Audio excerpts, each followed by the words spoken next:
ঢাকা নাম শুনলেই চোখের সামনে ভেসে ওঠে ইতিহাস, ঐতিহ্য আর সংস্কৃতির এক অনন্য নগরীর দৃশ্য।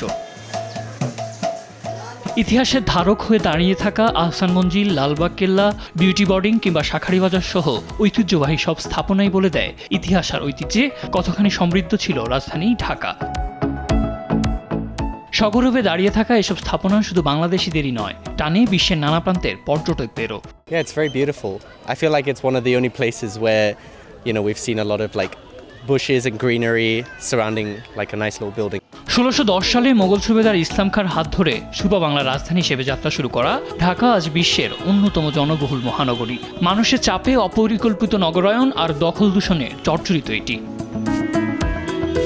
ঢাকার আরেক অবিচ্ছেদ্য অংশ বুড়িগঙ্গা। রাজধানী হিসেবে ঢাকাকে নির্বাচনের পিছনে প্রধান ভূমিকা রেখেছে বুড়িগঙ্গা। ঢাকার চারদিক ঘিরে থাকা বুড়িগঙ্গা অর্থনৈতিক, নৌ চলাচল এবং নিরাপত্তায় রাখে গুরুত্বপূর্ণ ভূমিকা। তবে সেই বুড়িগঙ্গায় আজ দখল দূষণে অস্তিত্বের সংকটে।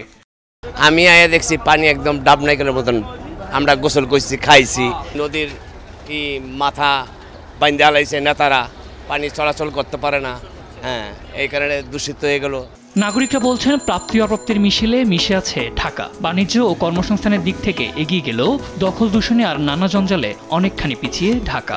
400 বছর ঐতিহ্য ঢাকা আছে, এটুকুই আমাদের ভাবছি।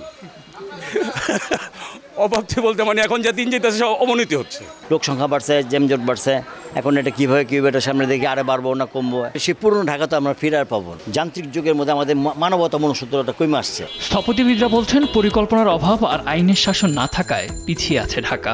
ঢাকা শহর গত 30-40 বছরে পরিকল্পনার কোনো ছাপ নেই। আপনি কি দেখছেন গত 20 বছর 30 বছরে কোনো নতুন রাস্তা ঢাকায় হয়েছে? আইনের কোনো শাসন নেই ঢাকায়, তো দূষণ তো হবেই। ঢাকার আইনগুলো হয়ে যাচ্ছে সব বড়লোকদের সাথে, তাহলে আপনার হবে কীভাবে? তাহলে তো একটা বসিলা হবে, আরেকটা মধুবাগ, আরেকটা তো বসতে হবেই। যে যার ইগো, যে যার গোষ্ঠী স্বার্থ, যে যার ব্যবসা স্বার্থ, কিন্তু জনগণের স্বার্থ আমার মনে হয় না কতটুকু দেখছে। আমার খুব সন্দিহান। আমরা প্রফেশনালরা। ঢাকা অপরিকল্পিত নগরী হয়ে ওঠার পেছনে ঢাকা উত্তর সিটির প্রশাসক বিগত সরকারের সদিচ্ছার অভাব আর উন্নয়ন প্রকল্পের নামে হরিলুটকেই দায়ী করেন। সময় পেলে ঢাকার ঐতিহ্য অক্ষুণ্ণ রাখার পাশাপাশি বাসযোগ্য নগর গড়ার চেষ্টার কথা জানান তিনি। ঢাকার প্রতিটি খালের পানি, প্রতিটি নদীর পানি, প্রতিটি জায়গায় যে পরিমাণ ময়লা, দুর্গন্ধ, দূষণ, এটা তো গরিবরা করে না। বাংলাদেশের যত জায়গায় মূল পলিউশন হচ্ছে, এই পলিউশনের মূল পলিউটার্স কিন্তু অ্যাফ্লুয়েন্ট অথবা ইন্ডাস্ট্রিয়ালিস্টরা। তো ঢাকার 4 নদীকে আমরা শেষ করে দিয়েছি এই ফ্যাক্টরি মালিকদেরকে পেটে পয়সা ঢোকানোর জন্য। সময় এসছে, আমরা যে কাজগুলো শুরু করেছি, আমাদেরকে যদি সময় দেওয়া হয় আমরা চেষ্টা করব ভালো কিছু করার জন্য। বহু ইতিহাস, ঐতিহ্য আর সংস্কৃতির শহর ঢাকা। তবে সেই ঐতিহ্যকে দূরে ঠেলে দিয়ে ঢাকা আজ দখল দূষণে জর্জরিত।